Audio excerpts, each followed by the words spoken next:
December મહિનાની 30 તારીખે ગાત્રો થીજાવતી ફૂલગુલાબી ઠંડીની વચ્ચે છોટાઉદેપુર તાલુકાના ઓડ ગામમાં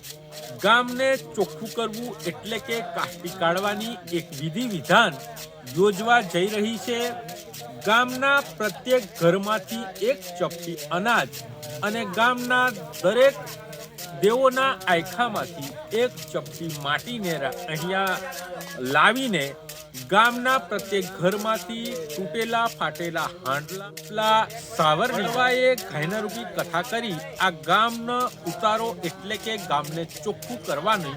વર્ષો જૂની જે પરંપરા છે એ પરંપરાઓ મુજબ આ છોટાઉદેપુર તાલુકાના ઓડ ગામના લોકો ગામને ચોખ્ખું કરવાની એક પ્રક્રિયા છે એ પ્રક્રિયા કરવા જઈ રહ્યા છે। આવનારી ફેબ્રુઆરી મહિનાની 7 તારીખે આ ગામમાં દેવના ઈંદને માંડવામાં આવશે। એક મહિના પહેલા આ ઓડ ગામના જે આદિવાસીઓ છે આદિવાસીઓ આદિ અનાદિ કાળથી ચાલતી આવતી પરંપરાઓને અનુસરીને ગામને ચોખ્ખું કરવાની જે પ્રક્રિયા છે એ પ્રક્રિયાના ભાગરૂપે આજે ગામનો ઉતારો કાઢવામાં આવશે। આખી રાત ઘાયનારૂપી કથા કરી વહેલી સવારે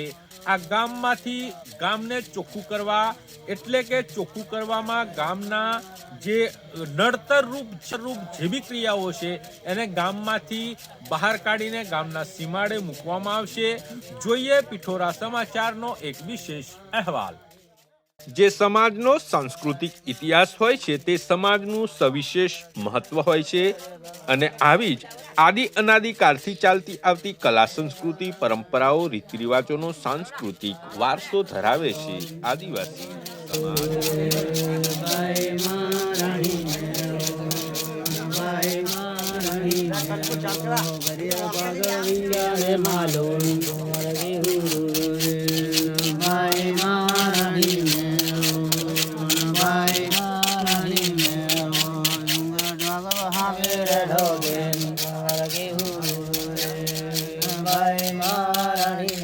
આદિ અનાદિ કાળથી ચાલતી આવતી પરંપરાઓનું સંરક્ષણ અને સંવર્ધન થાય તે માટે હવે આદિવાસી સમાજ પણ જાગૃત બનતા આજના આધુનિક યુગમાં પણ સદીઓથી ચાલતી આવતી પરંપરાઓ હજી પણ જોવા મળી રહી છે।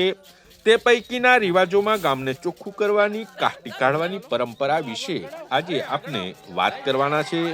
ગામ એટલે માત્ર ગામનો માનવ સમુદાય જ નહીં પરંતુ ગામની સીમમાં આવેલી નદીઓ પહાડો ગામના પશુ પંખીઓ ગામની જમીન ગામના કૂતરા બિલાડા આ બધું જ ગામની સંપત્તિ છે અને ગામની સીમમાં આવેલા બધા જ લોકો પશુ પંખીઓ સાજા માજા રહે તે માટે ગામના પ્રત્યેક ઘરેથી એક મુઠ્ઠી ધાન દરેક ઘરેથી ફાટેલા તૂટેલા હાંડલા સુપડા સાવરણી જેવી નકામી વસ્તુ અને દરેક દેવના આયખેથી એક ચપટી માટી ભેગી કરવામાં આવે છે અને ગામદેવ સમક્ષ બળવો કામડી વડે ઘાયનારૂપી કથા કરે છે અને મધરાત્રિના 2 વાગે દરેક ઘરને ચોખ્ખું કરવા બકરીનું દૂધ અને ગામમાંથી ઉઘરાવેલું અનાજ દરેક ફળિયાના દરેક ઘરે ઝાપટીને ગામ ચોખ્ખું કરવાની વિધિ યોજવામાં આવે છે અને મળસ્કે 5 વાગ્યે તૂટેલા ફૂટેલા હાંડલા ટોપલા સુપડાને લાંબા લાકડામાં પરોવી કિલ્યાઓ કરી શોર બકોર કરી નકારાત્મક ઉર્જા દૂર કરવા ઉતારો કાઢી ગામની સીમની બહાર મૂકી આવવામાં આવે છે અને આ સમગ્ર પ્રક્રિયાને ગામ ચોખ્ખું કરવાની ક્રિયા એટલે કે કાષ્ટી કાઢી તેમ માનવામાં આવે છે।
અમે જ કરવાના કીધું નહીં પડવા.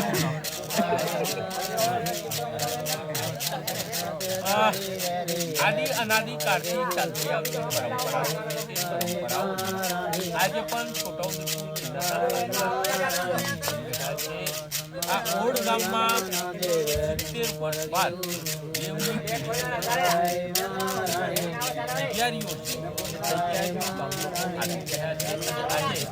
ગામને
કયો બળવો ચાલી શકે, કયા ગામનો બળવો ચાલે, એટલે 4-5 બળવાના અમે દાણા નખાવતા હોય બીજા બળવા એટલું નક્કી થાય બળવા હોય એમાંથી બળવા જોડે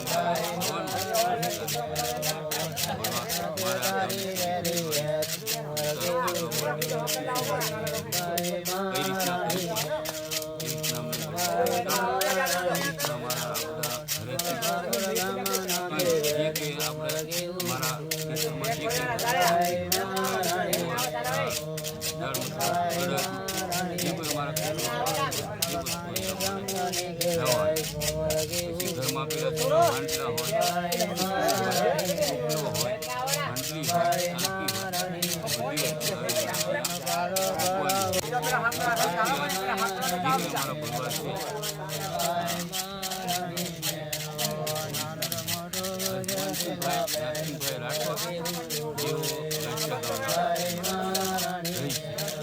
આ વિધિમાં સારી આવડે એના હિસાબથી અમે આખા ગામના દરેક સમાજ સલાટ સમાજ એ બધા સમાજ નક્કી કર્યું કે આપણે ઘણો સમય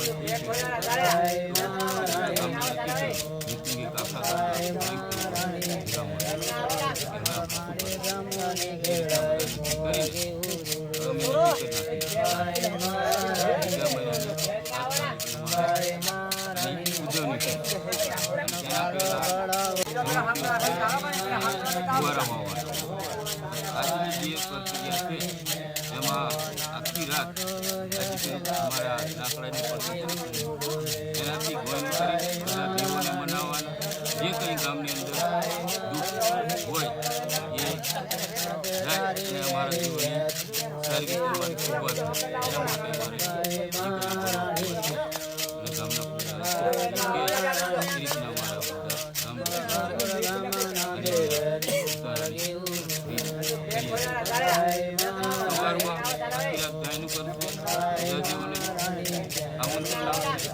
સાથે રહીને જે કંઈ આ ફૂગલા છે મોટો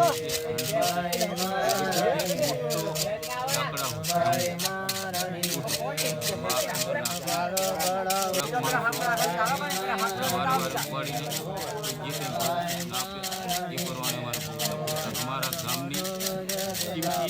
બીજી સીમા એ ઉતારો અમારા મુખ્ય એની સાથે જે કંઈ બળવો કે એવી છે મરઘું પશુ જે પણ અમે લઈ જઈએ ત્યાં એની પ્રસાદ કરીને બધા ગામમાં જે કંઈ જગત જે છે એ ખાય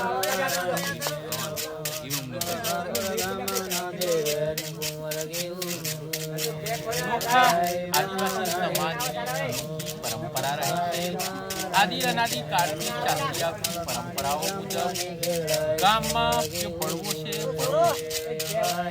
વર્ષોથી જે ગામની પરંપરાઓ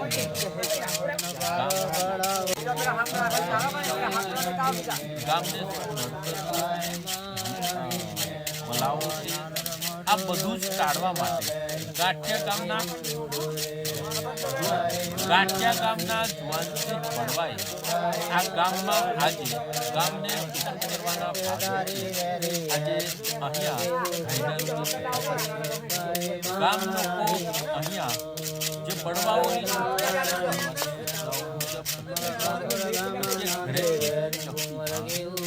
પ્રત્યેક દેવોના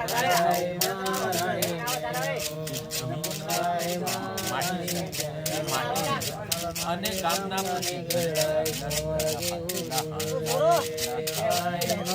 લાકડામાં ગામની દરેક સમસ્યાઓને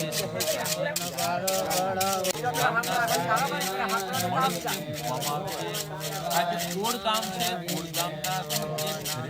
પ્રત્યેક નાગરિક આવીને આજે વર્ષો જૂની પરંપરા છે વર્ષો જૂની પરંપરાઓને નિભાવવા માટે આજે ગામને ચોખ્ખું કરવાની વિધાન છે અને એક મહિનો ઈદને ઉજવવા જુવારિયા ઈદને ઉજવવા માટે ગામના લોકો એક મહિના સુધી ગામના જે આયખાઓ બદલવા માટેના જે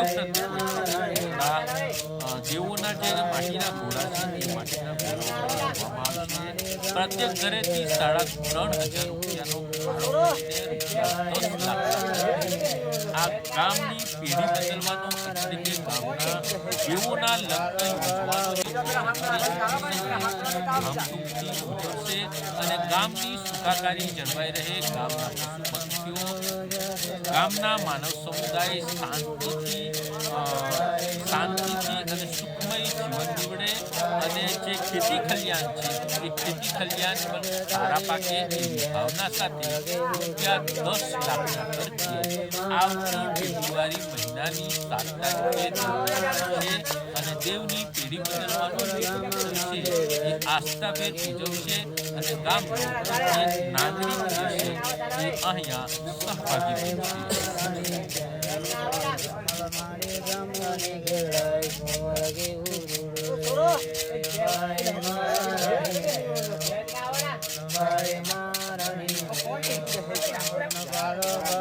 અમારા ગામની અંદર બધા ગામના લોકો 30-35 વર્ષ થયા એની પહેલી અગલ પેઢી બદલેલી એ બદલવા માટે આજે અમારા ગામના દેવાણથી માટી લાવ્યા હતા એ ગામેથી ચપટી ઘરે ઘરેથી ચોખ્ખા અનાજ લાવ્યા એ ચોખ્ખા લાવીને અમે બળવા વિધિ આજે ચોખ્ખું ગામને કરવા માટે બધા બેઠા છે એટલે ઉતારા જેવું આજે કાઢીએ છે એને પછી અમે 1 મહિના પછી બીજા મહિનાની 7 તારીખે પીઠી બદલવા નક્કી કરી જઈ રહ્યા છે ને ગામ લોકો બધા રાજી થયા એટલે અમે ગામ લોકોનો પીઠી બદલવાનું નક્કી કર્યું. આજે તમે ગામને ચોખ્ખું કરવા શું વિધિ થશે? આજે બધા ગામના માટલા લાયા છે, ગામને પેલું માટી દેવની લાયા છે, ઘર ખેરથી ચોખા મકાઈ અડદ્યા તુવેર એ બધું લાવીને ભેગું ગામમાં સાડા છૂટો કરવાના છે સવારે